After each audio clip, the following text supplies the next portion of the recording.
Hi guys. Hi, Hi Romie, how you doing? I'm good. How are you? Good, thank you. Looking gorgeous as usual. Thank you. I figured I'll put some effort into the live today, so Girl, I you did and me. that. You look great as usual, glowing as per usual. Thank you. Listen, I don't wear makeup, nothing like that, so I'm sure I look pretty different. So a bunch of the people that are looking at me now. Well, it's my first time putting on makeup since a month ago, since March 18th, actually. So I did it for you and for us. So Thank you. Lovely.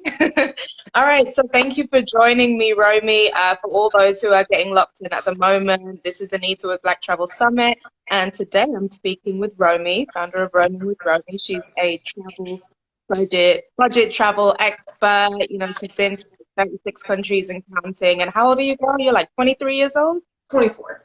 I turned 20 24 in January. in January? Okay, well, happy. Yeah, so, getting into my mid 20s. Okay, so let's get started. So, for people who may not know who you are, can you just introduce your beautiful self to them, please? Sure. So, again, my name is Romie. I am born and bred in Atlanta, Georgia. So, ATL for life will always represent. I actually have a little peach tattoo right here just to remind me of that. But so I really dabble into travel, really for travel as a sense of self and travel as a way to educate others is really my inspiration for traveling. So I have a background in education. So I like to kind of find the connection between education and travel and how we can use travel as a way to inspire and educate others, really about the way we're all connected, right, as humans, a way to see how we're all more alike than different. So I went to NYU, majored in social justice education. I currently am a full-time public school teacher. So I live now in Miami. I've been in Miami for the past few years, and I teach English in a public school here in Miami, ninth grade English in a high school. And yeah, so that's pretty much what I like to do. Um, Besides traveling, I love to read, so I'm a big reader. I love history, so I think in another life I was a historian, or maybe in a future life I'll be a historian. So I think history is definitely one of the reasons why I love to travel so much, and just to learn that history and see that history in person. Awesome, awesome. So aside from history, and I think this is where you and I connect. For those who are connected, me and Romy met, I think it was last year, now the beginning of last Yeah, year. yeah, last year. Yeah, I know. And we connected through our love of art and history as well. So apart from history, what else inspires you to travel? Or what else inspired you to begin like traveling? Well, I would say family. So a lot of my background in travel comes from my family. So my mother was really a wanderer her entire life. She was born and raised in Russia. Back then it was the Soviet Union. And she was an army brat. So her father, my grandfather, was an army general. So they moved around a lot. At one time, the family was living in Budapest. She calls her home the south of Russia by the Black Sea. She went Mhm. to school in St. Petersburg. And in her adult life, she's lived in different countries and kind of, dabbled around in different places. So because of that, I have family. I actually do have siblings who live in Germany from my mom's previous marriage. So my mom came to the U.S. She married my father. They settled down in Georgia. I always grew up, going to Europe, going to Germany specifically with my mom to see my siblings and other friends and relatives. So I would say since birth, I already had really the opportunity to be in a different country, to hop on a plane, to know what a 10-hour, plane ride feels like, to be immersed in an environment where I'm hearing a different language and I don't know what it means, or to be the only brown person in a radius of maybe miles. And to Mhm. really be exposed to people who have a different maybe way of being or a different culture, different lifestyle, different food. So I was already immersed in that since I was a baby. So I think that exposure right there has helped me kind of want to feed into the life of travel and wanted to always get out of my comfort zone and always be around something different. So I think another inspiration besides like education, history is really wanting to be in a state of discomfort, like wanting to be in a place where it doesn't feel familiar, because then I really feel like I feel like my senses are then put in overdrive. So I'm like, well, Hmm. what is this language I'm hearing? What is this food? You know, what is this culture? Hmm. I don't know what's going on. I think a lot of that is, in a very strange way, kind of an addictive feeling. Oh, nice. Awesome. So at the beginning of the conversation, you did mention, and I know this about you, that you're a public school teacher. What is some advice that you can give others who do have like a 9 to 5 or just like a regular day job, but want to travel the world just like you've been able to as well? Great question. I think leveraging time is the biggest tip for traveling. So, in my experience as a teacher, it's not necessarily corporate, but it is more of a traditional 9 to 5 job. Leveraging every holiday, weekend, and paid time off. So, in my practice, I kind of have a system where if I want to go on a trip, and I look at my work calendar and I'll see that there's a US public holiday. So, for instance, Labor Day, right? Or President's Day. I know sometimes a lot of banks, corporate offices might be closed on those holidays as well. You're then Mm-hmm. able automatically to have a 3-day weekend. Now, let's Mm-hmm. say you have maybe 2 weeks of PTO or you have 10 work days of PTO. You Mm-hmm. can then strategize. So, what I typically do is I look at the school calendar. So, school is about in session for about 9.5 months. So, I'll look at that calendar at the beginning of the year and I'll kind of designate, okay, I'm going to use one PTO day this in September, two in October, none in November or December. I'll use two in January, one in February. So then I'm able to strategize and create 4 or 5 day weekends based off of that calendar. Mm-hmm. I'm able to do that while still maintaining my full-time job, while still, not getting any checks docked because I'm using those paid time off. So, and it's also about strategizing where as well. I know for a lot of teachers, you have a very long Christmas, well, not Christmas, a very long semester break in the winter. You might Mm-hmm. have a long Thanksgiving break. This is the same thing with students as well. So whether you're in high school or in college or in grad school, you can leverage that student calendar. For people who might be in corporate, if you have 14 or 2 weeks off of work, you can break up that time by doing small trips. So let's say that you live in the eastern coast of the US. Mm-hmm. It's very easy to do maybe a trip to the Caribbean or a trip to Central America, or maybe if you live in New York, even a trip to London or Iceland because that's a short flight ride. So you have to use that type of knowledge to then plan out how to really maximize your time. So it's really time efficiency. Is my biggest takeaway for full-time workers to travel. And if you live in the eastern coast of the US and you want to go to Asia or countries in Africa, then you might have to preserve some of those PTO days, or you might have Mm-hmm. to wait until you have a very big break so that you're able to do that type of trip. Okay, awesome. So me and you have had conversations in the past about social media and the effect that it's had on Black travel. You want to share some of that insight with some of our followers? Yeah, sure. So I think for most things in life, there's not a black and white. There's always a spectrum of ideas. There's always, room for nuance with everything. So when Mm-hmm. it comes to social media and its effect on travel, it's the same way, right? It's a realm of very nuanced experiences that people have. So I think that social media has a lot of positive effects, especially within Black communities or African diasporic communities. For instance, traditionally we're not, really well represented in a lot of things, and travel is one. So I think that social media has created a platform to leverage folks from the African diaspora traveling all over the world.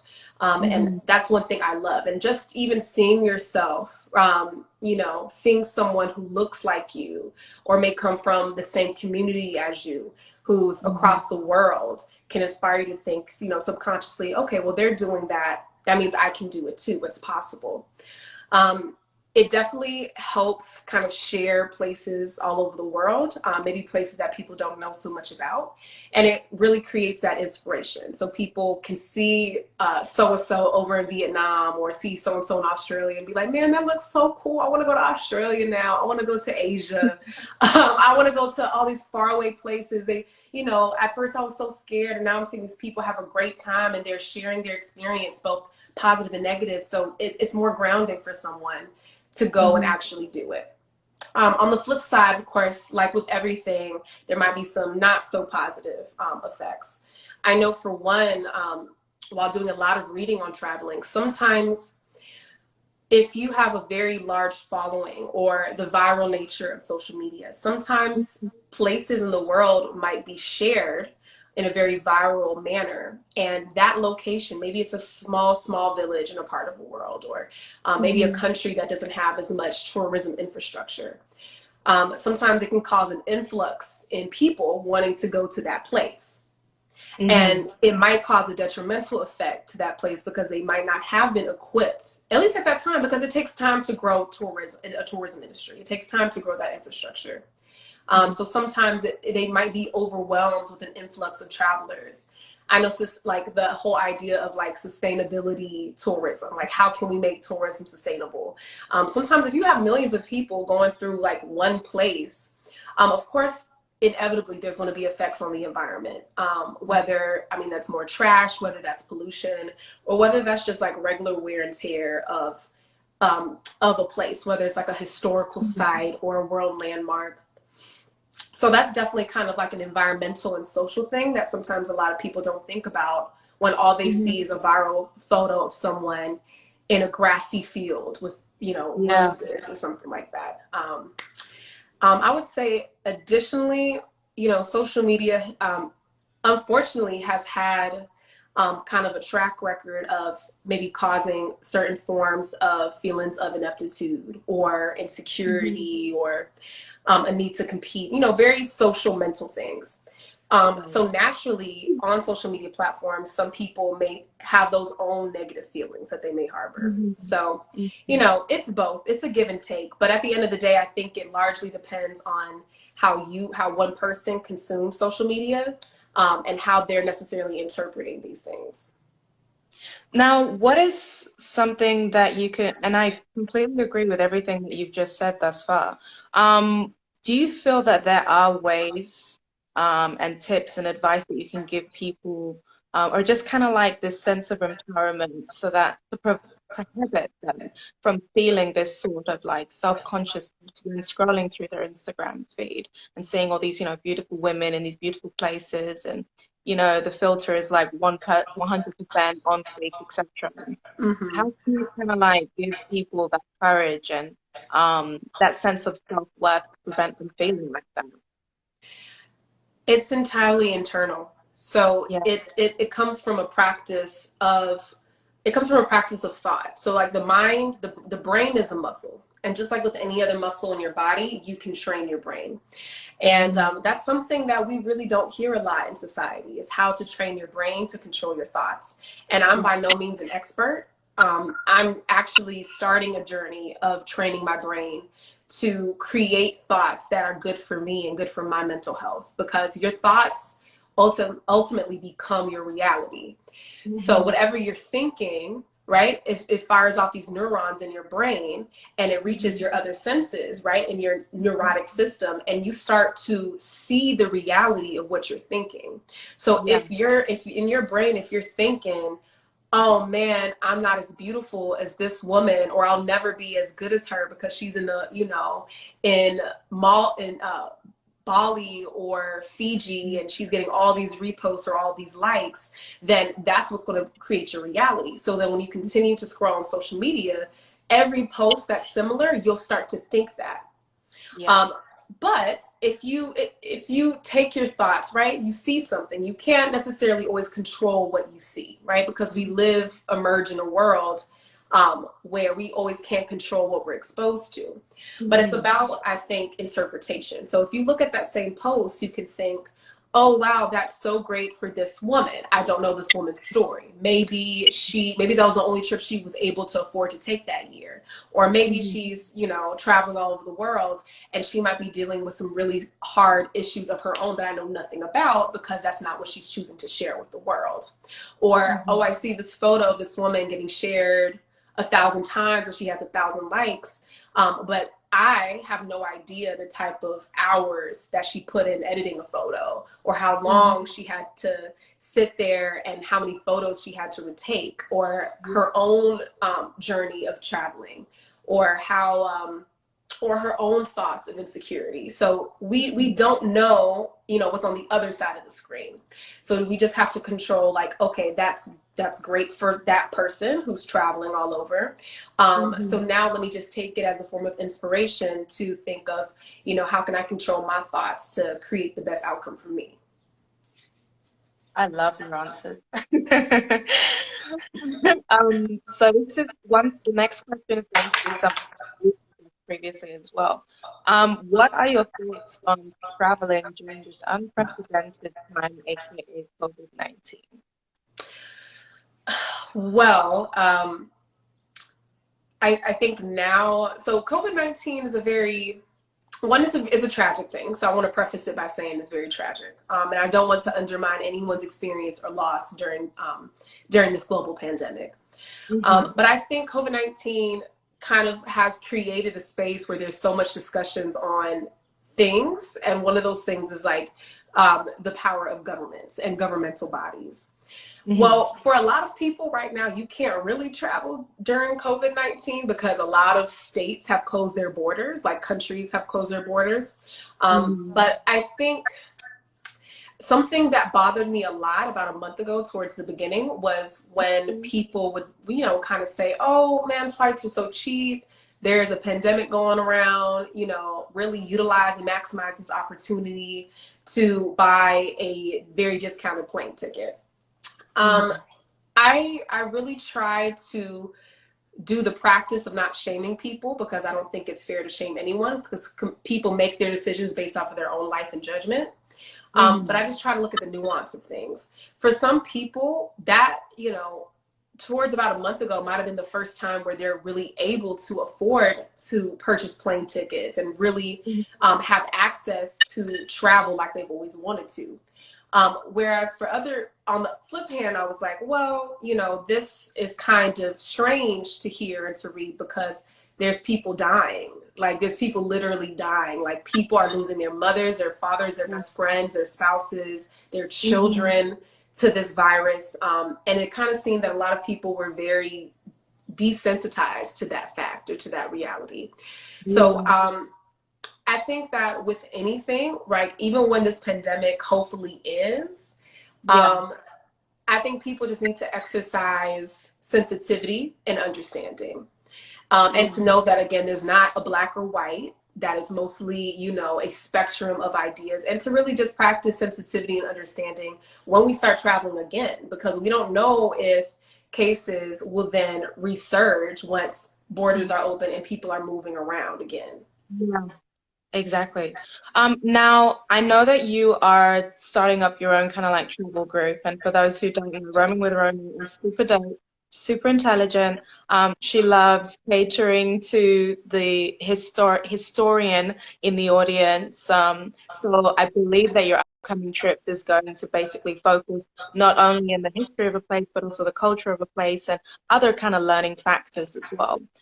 Now, in regards and then also going back to COVID-19, in relation to COVID-19, how do you feel as an entrepreneur, starting your business in this present time? And what do you believe are some ways that people can gear themselves to be successful during this time and then also once the time has passed?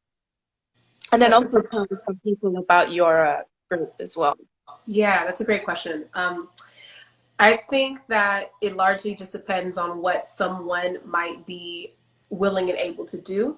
A lot of us are taking this, they're just, we're coping with this differently. Some people are in maximum overdrive, they're super productive. Mhm. Some people you know, are really taking this time to rest and not do so much. And I think both are fine, and everything in between is fine. I think for anyone who is really interested in like creating their own business or creating their own or creating anything, right, of their own, I would suggest really taking this time to plan, use it kind of like an incubation period to think, all right, what's my vision for this company or this business? What do I want the impact to be? How can I make that impact happen? How do I want to brand myself or brand this group? And it's always okay to go back to the drawing board and erase and revise. I tell my students all the time, you know, a lot of your writing or a lot of your work is always going to be in progress. And I think the same thing for brands and businesses as well. Like you'll often go back and to change or revise things.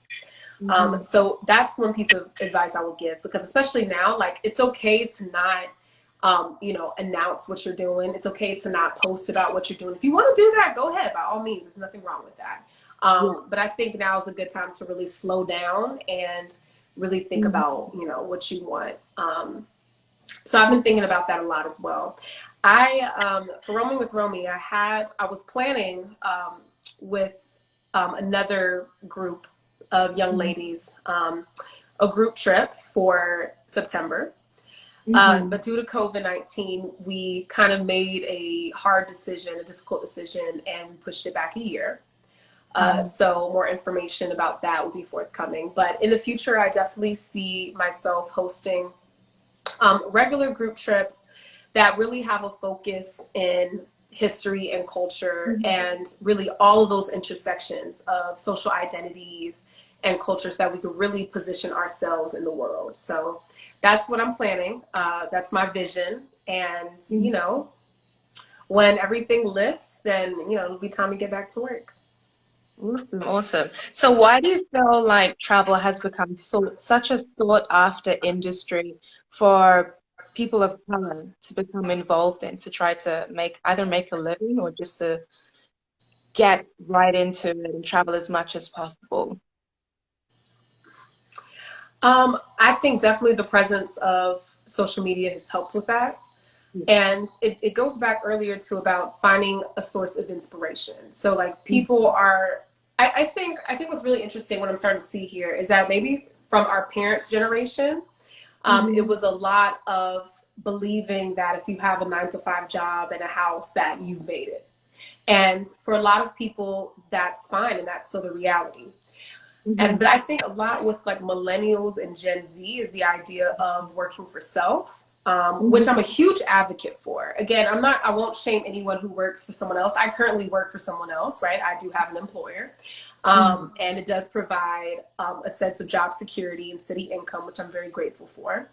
But I'm starting to notice a lot of people really get into their own businesses, and I love it. I love seeing how we have so many entrepreneurs, both in travel and otherwise. I love seeing how people want to work for themselves or work for home and build their own wealth and invest their monies in other areas. So I love seeing it all. So I definitely would recommend do it if you want to. A lot of people would use the defense of, oh, a certain industry is too oversaturated.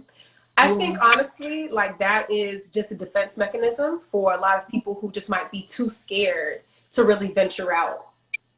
I think that there are so many people on earth, and even if you don't end up garnering 10,000, 100,000 followers, that doesn't mean your brand or your business is not successful. It means that you're still reaching people within your own following and within your own realm. I think one negative thing though about social media and brands is that like a lot of us feel like we have to have all these followers to feel like we're making an impact. But I disagree. I think that if someone follows you, whether you know that person or not, and they are seeing what you're doing, and they're inspired, and they're asking questions, or you're providing some type of service to that person, you're fulfilling your vision as a brand and as a company. So people are going to be touched. People are going to be impacted. So I try not to focus on numbers. I try to focus on impact. So that's a piece of advice I would give for those who want to, you know, venture out into their own travel brand. Awesome, awesome. Now, what are some of the the skill sets and the life experiences that you've gained while traveling or since you've started Mm. traveling? Well, I think the biggest thing, you know, a lot of people probably won't think of this, but I think the biggest thing is really like strategic planning. Because Hmm. your trip can be made, or you know, it can make or break your trip on how you plan it. So I think Hmm. really being comprehensive and Hmm. thinking around everything when it comes to a trip would really help make your experience. So I Yeah. think strategic planning helps with your money. It helps save you a lot of money because, okay, Hmm. for instance, a lot of airlines, you know, no longer will allow you to bring on a carry-on bag for free, right? A lot of low budget airlines will now charge for that. Well, Yeah. if you're strategic about how you're planning, you can either, um, you know, pack only the things that you need. And I know that's hard for a lot of people. I know Yeah. for me, a big thing I have is that I will wear very big, like either heavy or bulky things to the airport so that I don't have to put it in that suitcase that's being Hmm. weighed or that's being measured. Hmm. Or even thinking, okay, if you're going on a trip, let's say you're going to a Caribbean country with a group of friends, right? And you're looking to save money. I know for me, specifically with Romie, you know, I really pride myself on culture and history, but I also pride myself on budget traveling because that's really been the only way that I can afford to travel is if it's inexpensive because Yeah. otherwise I wouldn't be able to go. So I know a skill I use is I will split a suitcase with people. So if I'm going with one or more people, you could split a Hmm. suitcase, put all of your things in one suitcase, and check that suitcase for $40 or $50. I think round trip, yeah, one way it's like $20 or $25 one way, right, and the same thing back, and then boom, you can bring more things and spend less money. Um, Yeah. and those things really add up over time. Same thing with learning how to find deals. There's a lot of different systems out there to find flight deals, hotel deals, and a lot of it is just being familiar with how markets work. So I've Hmm. learned to be very familiar with flight markets. Now, flight markets are very volatile, so it's kind of hard to predict them. But generally, we know that summer and winter are very high peak seasons. So if you're Hmm. able to travel in the fall or the spring, Hmm. more often than not, you'll see a dip in prices in the flight market. Same Hmm. thing with hotels and accommodations. Now, what is some of your advice? And I love that you touched upon budget travel because you are probably one of the best people to speak to in regards to budget travel that I know of. What are some other tips that you can give for people who are wanting to travel but cannot afford it as much? And let's go back to one idea that you told me of before, and I think you said couch surfing. What are some kind of like other ideas that you can implement to make sure that you get the maximum out of such a small budget? Absolutely. So I've learned that one of the central tenets to budget traveling is really learning who you are and learning what you know what are some negotiables and non-negotiables. So of course, when we talk about money, we talk about quality. Sometimes if you want to save money, you might have to compromise quality or comfort a little bit. And again, it Mhm. really depends on that person's interests. Yeah. I don't shame anyone's travel style. If you'd rather Mhm. travel once a year and spend a lot of money because you want to be comfortable and that's the experience you want, then I support Mhm. it. For me, I enjoy traveling so much that I make the choice to compromise a lot of my own comfort so that I'm able Mhm. to have the opportunity to travel more often. And that's Mhm. my style. There's so many different styles and things in between. So, what I typically do when I plan a trip is that I don't plan the destination. I don't think, you know what, for my birthday in January, you know what, I gotta go to the Maldives. I gotta go there, or I gotta go to Bali, or I gotta go to Paris. Like that, that's what's going on. Mhm. And that's fine if that's your dream. But what I'll do is I'll look up the weekend of my birthday on Mhm. different flight apps, and I'll see, okay, what's the cheapest destination? Oh, it's Guatemala? Cool, bet. That's where we're going to go. We going to Guatemala, y'all. That's where we're going for my birthday. So I do think it takes a type of open-mindedness. It takes a lot of Mhm. flexibility. And it takes a lot of understanding that, you know, you're traveling because you want this experience, not necessarily because you want to be comfortable. So what I typically would do, so I would have the flight deals, find my destination. What I've done typically is I would choose kind of more affordable accommodation. So I'm a huge Airbnb fan. So I love booking a private room in a shared house. I don't care if I got to share the bathroom with 3 or 4 other people. I do that now. We've been doing that growing up. When we grew up with our families, we've been sharing bathrooms with people. In college, we've been sharing bathrooms with people. So I typically would compromise that in order to maybe have more of a budget to go to museums or to go out to eat, or to, you know, do a day trip somewhere else. And again, it's just all about decision making. Money is finite. So if this is your pie, it's about how you want to break up that pie. And everybody's different, which is why, again, I wouldn't shame people's style. So that's how that's another tip. Because at the end of the day, when you're traveling, you're at that accommodation to sleep and shower, I think. So if I have a bed and I have hot water and plumbing, I'm pretty much good to go. I'm not going to care to necessarily try to make content in the Airbnb room. I'm not going to try to take pictures or show y'all, room tour. Because again, I'm traveling not to be inside. I'm traveling to be outside. Exactly. So that's a big tip. The baggage thing is another one that I already mentioned. What else? I would say generally, trying to budget your money when you're not traveling, in order to create a travel budget.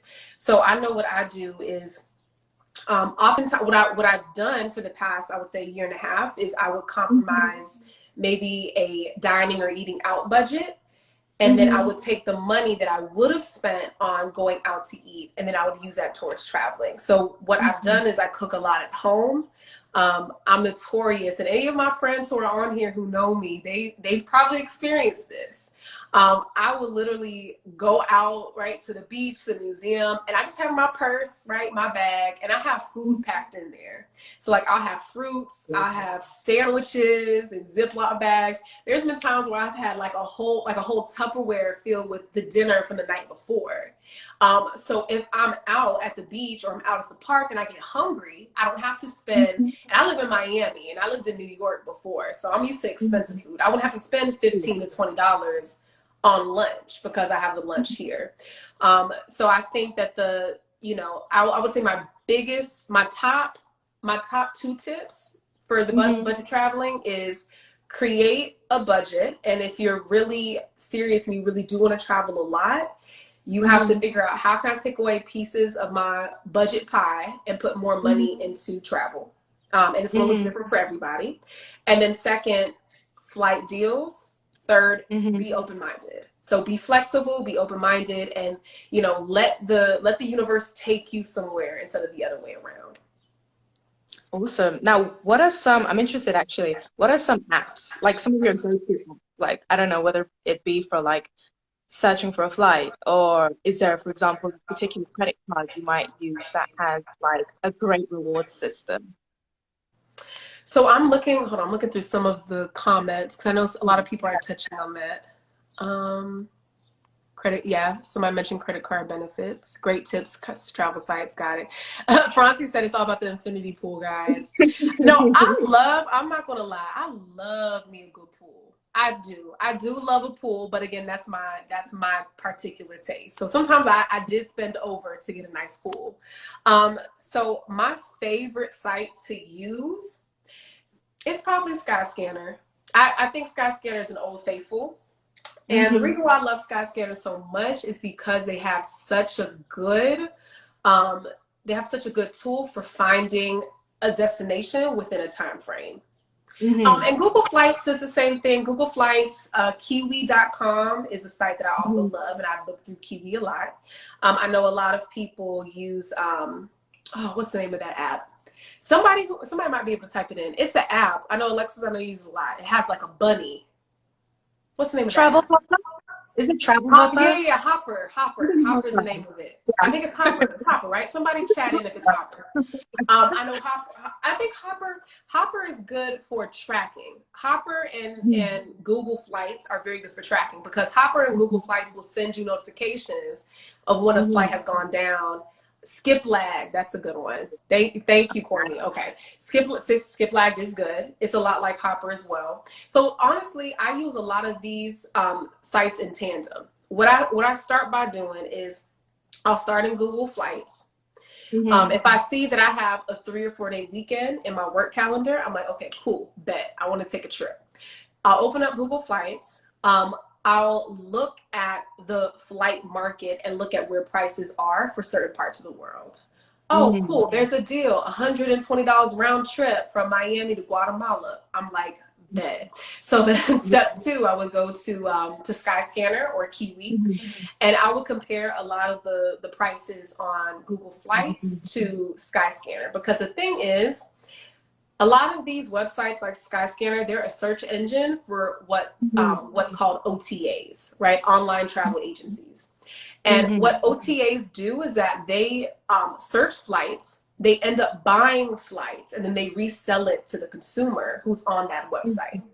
So I've used Skyscanner and Kiwi to book through a lot of these third-party OTAs.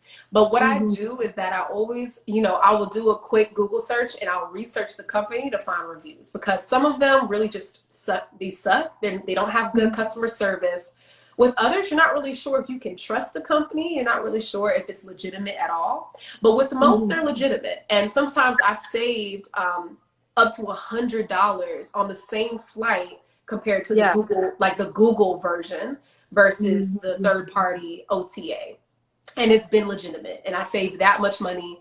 Now, granted, let's say you have to cancel a trip, you want to change the dates, or you have some type of issue, then that's when OTAs might not be so good, because a lot of them, they're very rigid. So once you book that ticket, you can't change it. They don't care to provide you the best customer service. Whereas if you book directly from the airline, right? If I go to delta.com or turkishairlines.com, then it would be a different customer service experience. But that again goes back to what I was saying about compromise. It's choosing out of these two outcomes, what's more important to me. And for me, it's been budget travel. So I would compromise customer service and flexibility to save $50 on a ticket.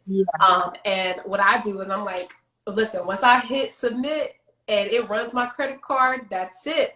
I gotta go. I'm going to Guatemala. I don't care what happens. I'll find a way around it. I'm gonna work into my schedule. I don't care. But that ticket is non-refundable, non-changeable. I'm going. And that's kind of the attitude I have. Hold on. I know I'm gonna touch on credit cards, Groupon, how long are your average trips? Oh yes, y'all. Thank you for these questions and comments. Please keep them coming. I love to engage with the viewers who are watching. Oh, that's a good point. So on that same note, so Courtney said that she'll use the search engines to find the flights and book the flight with the airline. I've done that a lot too. It's a good way of finding what's the, like, out of all these airlines, what's the best flight, and then booking directly with the airline. I've done that quite a lot, because sometimes the airline does have the cheapest flight. Like sometimes even the OTAs are more expensive than booking directly with Spirit or with JetBlue. So I've done that a few times as well. Credit cards. Okay, I'm going to talk a little bit about credit cards for a little while. I actually am a big proponent of credit card benefits. I think credit cards should be used responsibly, first and foremost. That's with any credit card, that's with any type of loan, regardless. I think they should be used very responsibly, because naturally, if you're not responsible, you're going to fall into the classic pit of debt that I know a lot of Americans and Westerners have. So, be very careful of that. I have one travel credit card that I've been using religiously for the past 2 years, and that's the Chase Sapphire. I have the preferred, so that's the lower tier. Chase Sapphire has 2 tiers. They have the preferred and they have the reserve. The reserve is the higher tier from that credit card, so it has a little better benefits. It does have a higher annual fee, but they give you a credit, they give you a travel credit. So in reality, because the fee for the reserve is $500 a year, but they give you a $250 travel credit. So in essence, you're spending $250 for the annual fee. Now the card I have, the preferred, is only $50. It's $100 a year, and I get 1 point for every dollar that's spent, and I get 2 points for every dollar that's spent in dining, gas, travel, hotels, all that. So another big tip that I have about budget traveling is utilizing your spending. Now, by all means, I want to preface this by saying, please don't go out and spend what you can't afford, because it's not good for anybody. But let's say you're going out to brunch. It's 3, 4, 5, 10 of y'all at the table. Your credit card got a $12,000 limit. So you can accumulate points by saying, hey, waiter, instead of doing that very difficult thing of splitting this 12 ways, I'm gonna put this tab on this credit card. I'm gonna pay for all 7 of these people's brunch. Now, and you know, obviously the people will pay you back. Of course, you have to exercise your judgment. Hopefully those people are reliable, or else you're gonna end up spending a lot of money. But I've done that before. People will literally Venmo me or give me the cash or cash out me the same day or ahead of time. And I just use my card. And by doing that, you're getting all of these points where, you know, in a few months, you accumulate so many points where you have a flight booked for free. I know with the Chase Sapphire, in 12 months, so 1 calendar year, I probably purchased about 5 flights for free.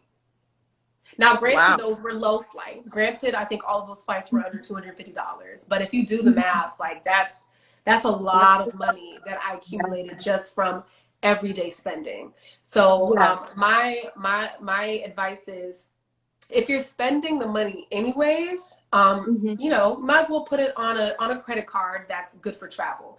I'll name a few of the ones that I know a lot of travelers use. So the Chase Sapphire is a huge one. It's probably top 2. Well, top 3. I would say the top 3 are in no particular order. The Chase Sapphire, their American Express. I know American Express Platinum is a big one that a lot of people are using for travel, and they have great benefits. And then there's a Capital One card. I don't know the name. If one of y'all have it or know it, please drop it in the chat. But there's a Capital One card that a lot of people use for travel credits and travel awards as well. Let me look at some of these questions. I see a lot of guys are asking a lot of questions, which is great. Thank you so much for the engagement. Yes, thank you. Continue asking your questions. How to max out the use of the preferred card. I have just been sitting on points for a few years. That is a great question. I'm actually not sure. I think that's a question for Chase or whatever bank your card is with. I'm not sure. I would think that there's not a max on points, because I know a lot of people want to build them up for like a big purchase. But yeah, I would call your bank and see if there's a limit, because if so, I would definitely use the points before the limit. Do you put your travel on a card and then have a bill when you get home? I pay for everything in advance, carry cash for extras, or debit card. Yeah, so for Gen Lu, I typically do put everything on my travel credit card.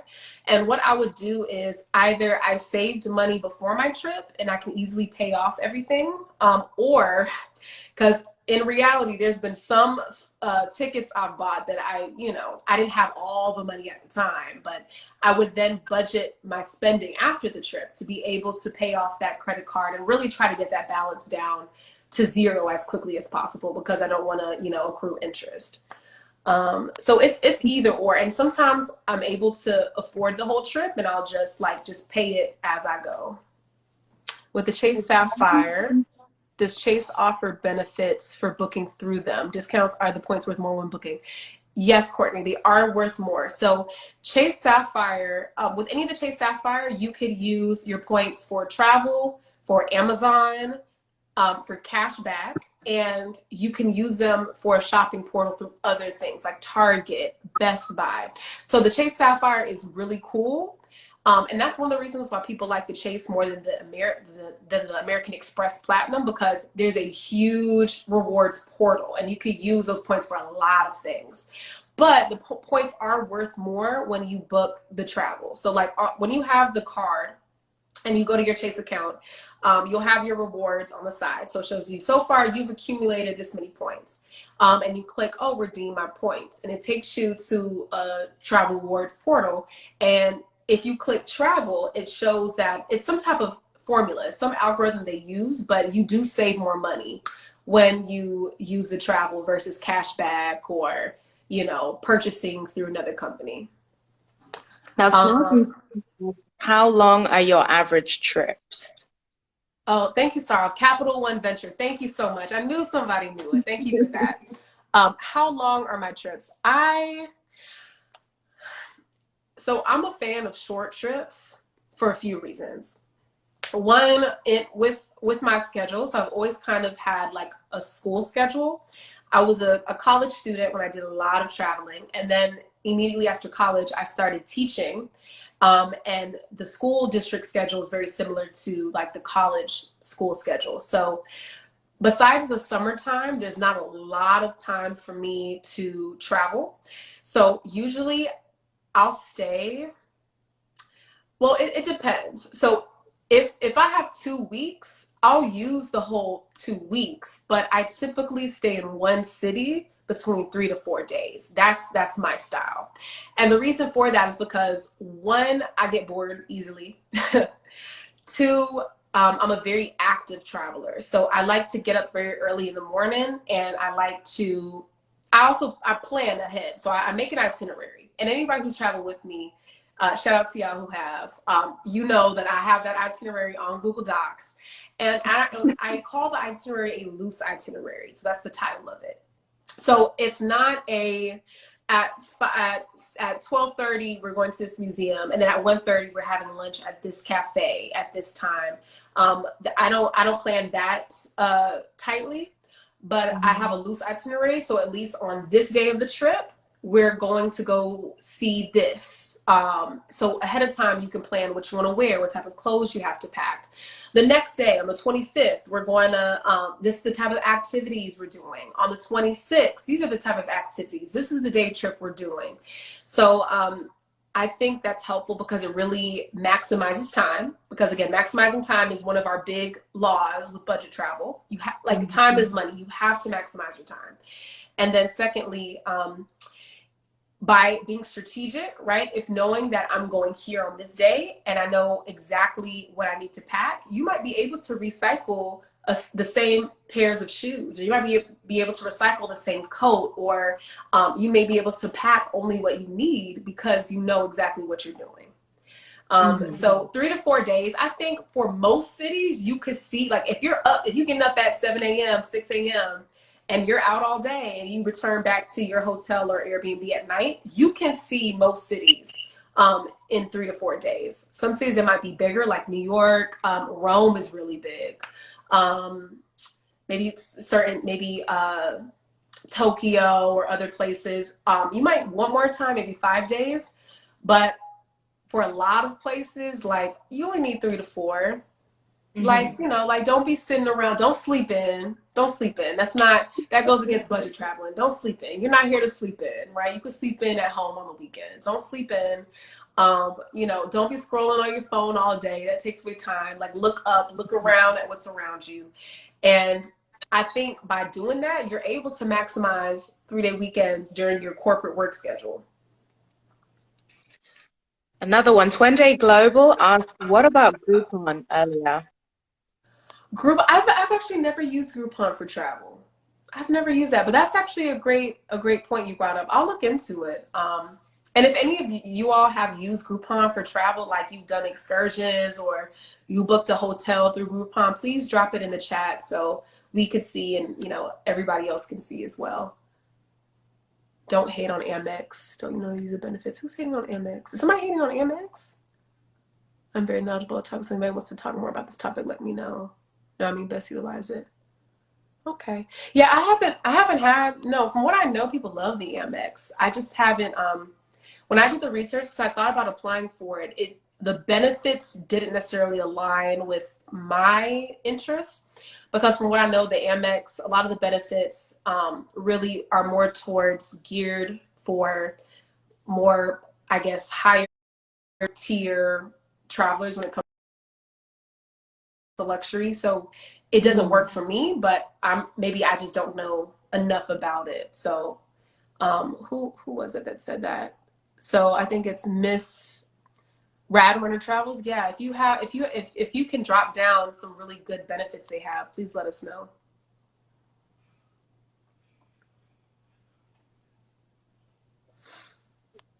Jenlu Right. Yeah, asked you. yeah. She said it's a great luxury travel card, and Oh, it got more benefits than the Chase Reserved, depending on what you value. That is true. Yeah. So when I was researching the Amex Platinum, it does have better benefits than the Reserved, but like you said, it is geared for more luxury travel, or more, I would say, more mid tier to high tier comfort. And right now, I'm just not at that. I'm personally not at that level, but I know for a lot of people who do want more luxury, look into the Amex Platinum. It may suit you very well. Smiles and Sounds asking some great questions. Do you travel with a photographer or take your own pics? Oh, that's a great question. I I take my own photos when I travel by myself. So I half the time I'm by myself. The other 50% I'm with someone or more people. So there's two things I do when I solo travel. I will use a tripod and a remote, a Bluetooth remote, and I'll take my own photos. Like actually, right now I have my camera on my tripod, or I'll ask a stranger, and they'll take photos. There's also a strategy for asking strangers.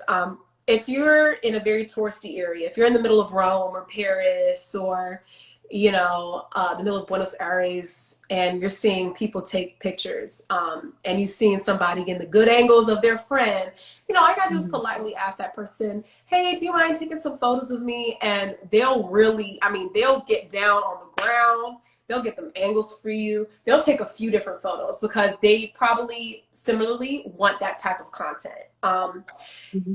It may not be best to ask the person who looks like they're in a hurry, or someone who doesn't look very technologically savvy, because they may not be able to get the best photos for you.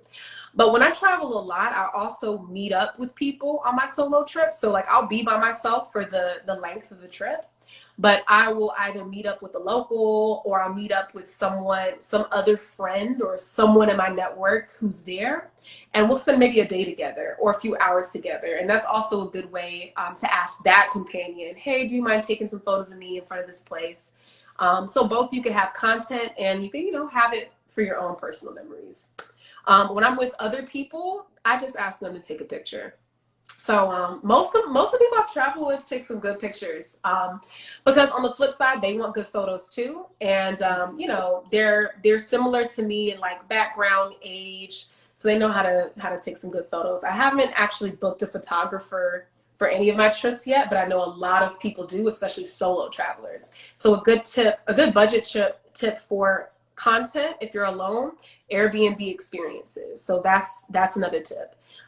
There's a lot of local photographers who are looking to build their portfolio in that city, and for $50, they'll spend an hour and a half with you and give you some photos, or I don't know, but it's definitely on Airbnb experiences. If you really want some good content, they'll do it for you. That's a great tip. I love that tip. Another thing that I've done actually is I've gone up to people being like, hey, would you like me to take some photos of you? And then you'll see me like getting down on the ground, like getting Mm-hmm. high up, doing the most for them because then I feel like that makes them feel more inclined to also kind of make the effort rather than just snapping one or two pics. But these are some great questions and great points that people are making as well. Na.B talk about important safety measures for Black female travel. Very important, very important. So a lot of people, so I want to preface this by saying that a lot of people don't necessarily believe, or they don't really understand how social identities can make a difference in someone's experience. I'm one of Mm-hmm. those people, as a self-identifying Black woman, my race and my gender are my two most salient identities. So with everything that I do, like my entire map of the world is constructed from being a Black woman. So that reality may be different from other people's realities. So I do solo travel a lot. As a woman, right? If we understand how patriarchy works, then naturally, you know, if this world, in a patriarchal world, women are meant to be consumed, right? Women are meant to be something that exists for the comfort and delight of men. So oftentimes women can be victims, or can be targets when they're traveling alone, because men may feel entitled to talking to them. Men may feel entitled to trying to be a companion because they think, oh, you're alone. That's strange. I've never seen a woman alone. Women aren't meant to travel by themselves. Where are your friends? Where's your husband? Where's your boyfriend? Oh, you're by yourself. Let me use this as an opportunity to speak with you. So before I even get into the intersection of race and gender, if we're just speaking on gender, there's definitely a lot of concerns that comes with being a woman and being by yourself. And I would mostly say it makes you look or seem like you're a target, right? And it's sad because it's like, you know, it's really sad that I feel like I have to be around a man, right? Whether that's a sibling or a cousin or a male friend, to feel like I have some type of protection when I'm by myself. But that, you know, that's patriarchy. That's how it exists. Now, as a Black woman, this is where it gets more nuanced. So, from my own studies of like Black feminism and my own experience traveling alone as a Black woman are more often than not fetishized and more sexualized in most parts of the world. Not all, but in most parts of the world. And so when Black women are out, and I've had this experience by myself and with other Black women who I'm traveling with, we've often been the targets of a lot of harassment, a lot of catcalling, a lot of street harassment. More so, I believe, than if we were a white woman or a group of white women traveling. I think there's a few reasons for this. One, typically these people in these countries see more white tourists. And when they see white tourists, they think money, right? Oh, these American dollars. So they're a little less inclined to harass white women when they're out. And then secondly, again, because of the overt sexualization of Black women, a lot of men around the world think, oh, here's a group of Black women. Oh, y'all are so beautiful. Let me fetishize you. Let me call you Beyonce or Rihanna. I mean, I've been to 36 countries. I can't even tell you how many of those countries me and my friends have been called Rihanna and Beyonce. And we don't look nothing like Rihanna or Beyonce. And the man knows that, but it's some type of grooming process for him. Unfortunately, I've had an experience, a few different experiences of people thinking I was a sex worker. Now, that's complicated because in a lot of countries that I've been to, and I see this a lot in Europe and in like North Africa and some parts of Asia as well, especially in places where there's a lot of migrant people coming in, whether that's like refugees or refugee families, or some type of colonizer country, where the colonialized country might be going through a lot of economic trouble. You see an influx, a lot of those migrants coming in those countries. And a lot of times, well, I want to be very sensitive with how I say this. I have noticed, because again, I look through the lens of being a Black woman, a lot of sex workers or exploited workers are Black women. A lot of them are African women in these countries that are being pimped out, or that are sitting all day on a corner or on a doorstep, and you know, that are trying to make money in some type of way, just, you know, with themselves. And I think that, coupled with the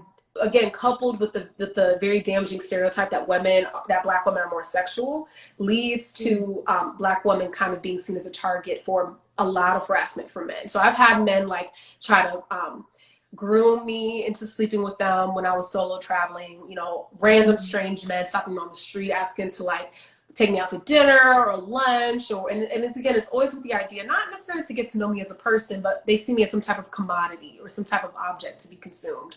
So with that being said, really be vigilant, be